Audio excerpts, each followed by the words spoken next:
Dear songwriter, it's a new year, and there are probably some things you want to be a little different from last year. Or if you're listening to this and it's not around the new year, then that's fine. Same thing applies. Maybe one of your resolutions was to make more time for your songwriting or go after a particular goal related to your songwriting, or maybe that's what it was last year and it just didn't happen. So new year, new you. In this episode, I'm going to outline 4 songwriting habits that I'm personally trying to build in 2024. And I'm happy to say that a couple weeks into 2024 seems to be going okay. I realize there's a lot of year left. A lot can go wrong, but so far so good. And I'm also enjoying the process of building these habits. These habits include, number 1, writing earlier in the day. Number 2, reading novels and memoirs. Number 3, writing lyrics at the library. And number 4, documenting my songwriting process on social media. I'm going to go into each of these, break them down, tell you what each habit entails, why I'm trying this out, and clear action steps that you can take for yourself if you want to try and build these habits with me. My name is Connor Frost. I'm a professional songwriting mentor who's helped hundreds of songwriters now to write their first collection of songs. And this is Dear Songwriter, the podcast to help you confidently write and release your music so that you can live out your most musical and creative life. Let's get into it.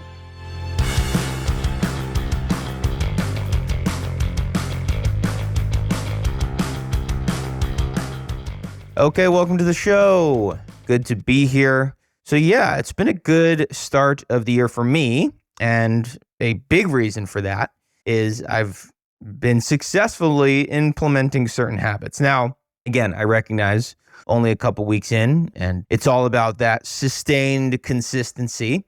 So I'm not ready to celebrate yet, but I thought I would share the habits I'm trying to create for the purpose that maybe it will help you. Okay, so we're gonna dive right in. Number 1 is to write earlier in the day. How am I doing this? I'm trying to wake up earlier, and I'm personally trying to get to sleep by 10, start winding down by 8 or so, and start writing by 6:30 a.m., right? I'm not one of these 5 a.m. people, right? Doesn't need to be that crazy.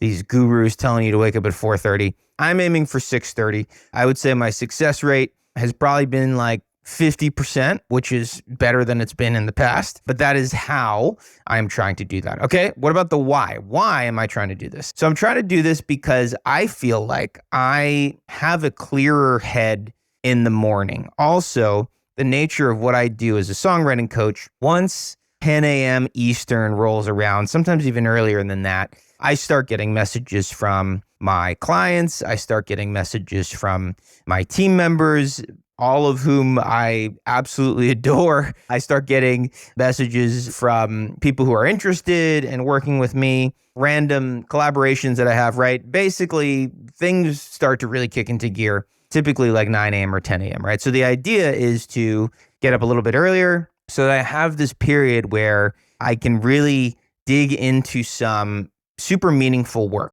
And for me, being a songwriter and being someone who also creates content and coaches, writing is kind of my meaningful work. That's the biggest reason, I would say, is to carve out that quiet time for me before messages start coming in and the day officially gets started. So that's the how and the why of it all. Let's talk about next steps that you can try if you want to implement this. Now, again, I want to preface this whole episode by saying I am just trying this for really the first time in a while. So I'm learning along the way, but I want to lay out some next steps that you can try that have so far worked for me and also that I conceptually can kind of grasp onto, right? So first thing I would do is choose a time that's actually doable, right? So like for me, for example, 5 a.m., 4:30, that just seemed A, not doable, and B, just like unnecessary. If you work until 2 a.m. every single night, waking up at 6 probably isn't feasible, right? But if you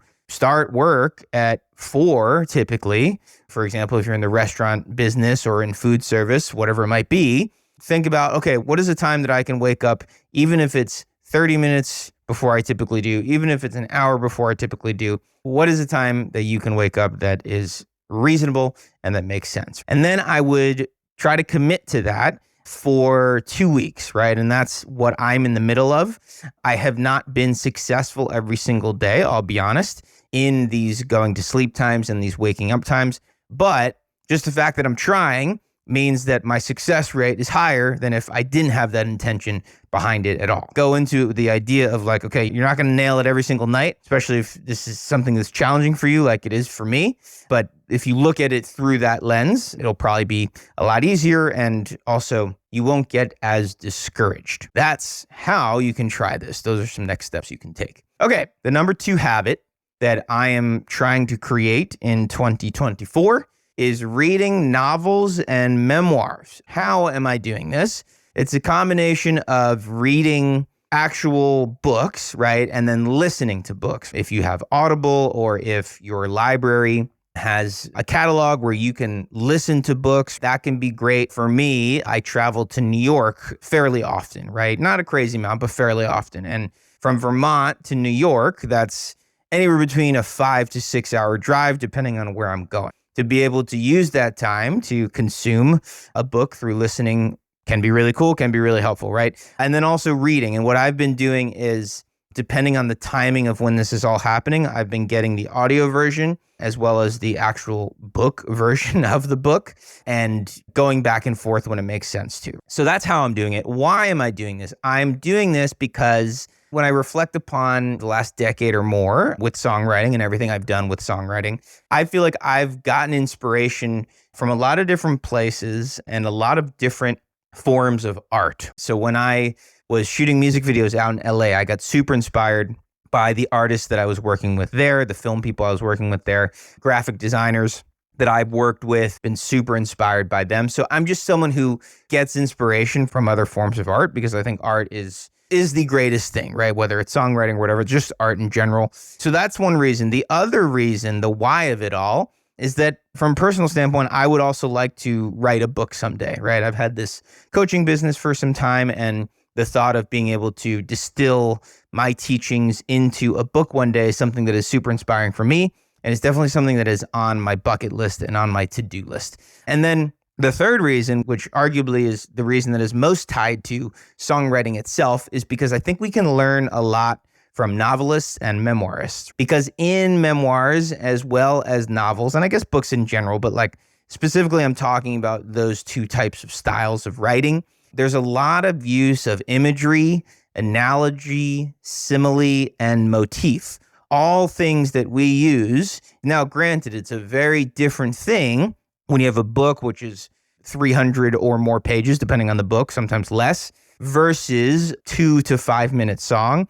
But it's really interesting to see how these artists, how these authors utilize all of these things: imagery, analogy, simile, and motif. And I'll give you a couple of examples. So a couple books that I've read recently. One is Wild by Cheryl Strayed, which is a memoir, as well as Crying in H Mart by Michelle Zauner, also known as Japanese Breakfast, another memoir. And a couple things that I've really noticed about both of those writers, aside from just being great writers in their own right, is their use of imagery and how detailed and specific and descriptive they are able to get with their language. And it's something that is really inspiring, really cool, and definitely is something that we can take as songwriters. We can look at and think to ourselves like, okay, how could this potentially be incorporated into songwriting? And Michelle Zauner, who is also known as Japanese Breakfast, that is her musical project, Japanese Breakfast. So it's really interesting to see her writing in her memoir, because when you take into consideration that she's also a songwriter, I just thought that was really interesting. And then the other thing that I found to be fascinating was their use of theme and motif, right? And so when we talk about theme and like main concept in songwriting, often we talk about different melodies that repeat, or if we're speaking to the main concept, we talk about the chorus. And so without spoiling too much, both of these books that I'm talking about definitely have clear themes that are larger themes, as well as different motifs throughout the entirety of each of these books. In Wild, for example, by Cheryl Strayed, her backpack was this theme that she often came back to. That felt similar to a chorus, right? It was something that was familiar, brought up in different ways, and something that the audience could really latch onto. And then in Crying in H Mart, there's a lot of reference to food. And that definitely felt like a main theme throughout. And the way she goes back to food throughout the book is really interesting. And again, similar to how a songwriter might incorporate certain motifs in their songs. So that's the why. The next steps that I would recommend you take, if this is something you want to try and implement, is to pick a goal for an amount of books that you want to read this year. Think of something that is reasonable. Don't necessarily pick 100 books if it's been a struggle to read 6, right? And again, I'm a very streaky reader. Like I've definitely gone like a year at a time without reading too much. Just think of a goal. For me, I picked 35. I'm a relatively fast reader, especially when I tie it into doing what I do. 35 is reasonable for me. I didn't want to go for the book a week thing that you see some people do. I know a couple other friends who are doing this with me. They're picking like a book a month, which I think is cool. So really depends on what your schedule is and everything else. And I would recommend maybe picking shorter books. Diversify the types of books that you read, and then take note of these things that I'm talking about: imagery, analogy, simile, motif, and hopefully just hearing this episode is going to make you think about these things as you do your own reading. Dear songwriter, we are now a few weeks into 2024. So I want to invite you to the Songwriters Vault. It is a free community and free, really cool online space where I host free songwriting classes that are, again, free. You can connect with other songwriters in our Facebook group. Just a really cool and positive place. And so if you're looking to branch out in 2024, connect with some other people, connect with me, get some teaching from me beyond this podcast, join the vault, connorfrost.com, CONNOR, Frost, FROST.com/vault podcast, VAULT podcast, PODCAST. I will see you in the vault. Let's get back to the episode. Number 3, in terms of habits that I'm trying to create, this is an interesting one and kind of piggybacks off the whole books thing, but writing lyrics at the library. Okay, so how am I doing this? So basically, doing what I do, working remotely, I've started to go to the library to get some of my work done. So I take my client calls and my team calls. I'll typically do that in my house where I'm currently recording this episode.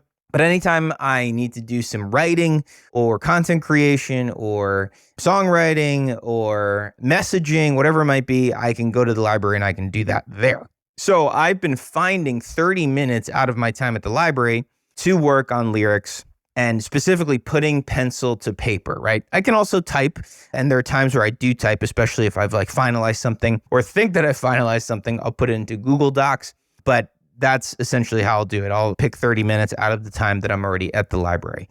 Sometimes songwriting should feel like work, and it's going to feel like work, right? And I think for me, when I put myself in an environment similar to like college, whenever I needed to like focus and get something done, I would get out of the dorm room and where there were all sorts of distractions, and I would go to the library, right? And I wasn't the greatest student, but I was able to be a little bit more focused there. And I was also just able to be kind of a product of my surroundings. Okay, I am locking in. And so personally in 2024, I want to treat songwriting similarly. Not only is it my job personally as a songwriter and a songwriting coach, but I also think that's how you ultimately turn ideas into finished songs, right? If your songwriting process is just solely based off inspiration, it might be a little bit challenging to actually finish songs. So if you can just bite the bullet and be like, okay, this is work, that actually might lead to some good results. That is why I am personally doing it. Also, just fewer distractions at home. At home, I have the big TV in the living room, and I have my cat, and I definitely get distracted at times when I'm at home. And then just shaking up my process a little bit, going to a different place can be helpful for my creativity. Okay, so the next steps that you can try: find or create a designated workspace and a certain amount of time each week to spend there, right? If you can carve out a certain space as well as the time to be like, okay, this is where I'm like writing lyrics, or this is where I'm finishing songs, that could be helpful, right? And that's kind of what the library has been to me, at least in the beginning. of 2024. Hopefully it stays that way. But that's what I would recommend. And again, this isn't about moving your home office, right? Or this isn't about driving 50 minutes just to spend an hour at a library, if that's how far away it is. Don't make it more complicated than it needs to be. I just think try to find that space or create that space. And then number 4, in terms of habits that I'm trying to create in 2024, is to document my songwriting process on social media. How am I doing this? I'm basically doing it in 2 places as it relates to social media. The podcast, I don't really count as social media. I'm talking about the actual platforms, okay? So number 1 is on Instagram, specifically through Instagram stories. And then the second place is Threads, which if you're unfamiliar with Threads, it's basically the competitor version of Twitter from Meta, right? So your Threads account is directly tied to your Instagram account. I'm not going to go too far down the rabbit hole in social media because I'm not interested at all in talking about that. But that's where I'm planning on documenting, okay? So specifically Instagram stories, what I've been doing is either straight up getting video footage of what I'm doing during my songwriting time, my songwriting sessions, whether it's by myself or with a co-writer. And then I'm also reflecting on those sessions. And I'm doing that either direct to camera, telling people what the session was, how it went, or in like text kind of bullet form, right? Which a lot of times for me is just easier because I can kind of just like list the things that happened and what's been going on. And then when it comes to Threads, literally any idea that I have related to a song idea or song that I'm already working on, or even my own coaching, my content, I'll just throw it on Threads. I'll post it and I'm treating it like how I'm guessing some of you treat your notes app on your phone, right? I'm not like worrying about whether it's perfect. I'm not worrying about whether it should or shouldn't be posted. I'm just posting it. Why am I doing this? So when I do document my songwriting, I've been talking about what went well, talking about my struggles, and talking about what I think my next steps are. And I think by sharing that, by documenting that, it just forces me to like actually think about it. Whereas if I didn't take that step to document it and share that with you all through Instagram stories, I might just not do it. And that might not lead me to having that clarity that I feel like I'm having as a result of going through these public reflections, right? It also helps me to educate others. Obviously, that's a big part of what I do. It helps me to build my audience because people really like that peek behind the curtain. Not everyone, some do. And then really the most important thing is I've learned the most through reflection and teaching. Anytime I feel like I really want to learn something, I'm sort of like,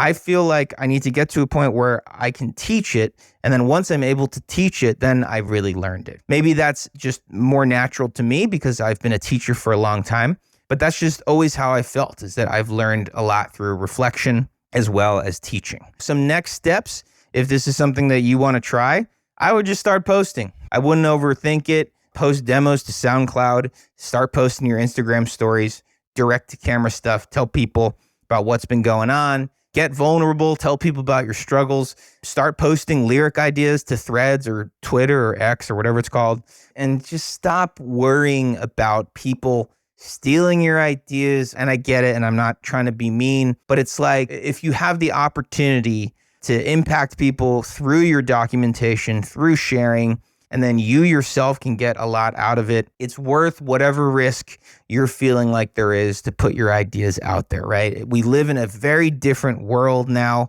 I would just lean into it, get rid of the excuses, and just start posting. Okay, a little bit of tough love to end that. Okay, so to recap, the 4 habits that I'm trying in 2024, I'm 2 weeks in, it's going okay so far. Again, a lot can go wrong. It's the beginning of the year. I'm not celebrating myself yet. But number 1 is to write earlier in the day and just wake up earlier in the day. Number 2, reading novels and memoirs. Number 3, writing lyrics at the library. Number 4, documenting my songwriting process on social media. there you go. Hopefully that's helpful. Shoot me a DM at Connor L. Frost if you decide to do any of these. It's going to be helpful for me if you tell me, because then I'll be like, all right, I got more people doing this. I better do it myself. So please feel free to reach out. Let me know if you're doing any of these. Let me know if any of these resonate with you more so than others. Let me know if you think any of these are dumb. I'm open to that feedback as well. And thank you as always for being here. Happy writing, and I will talk to you next week.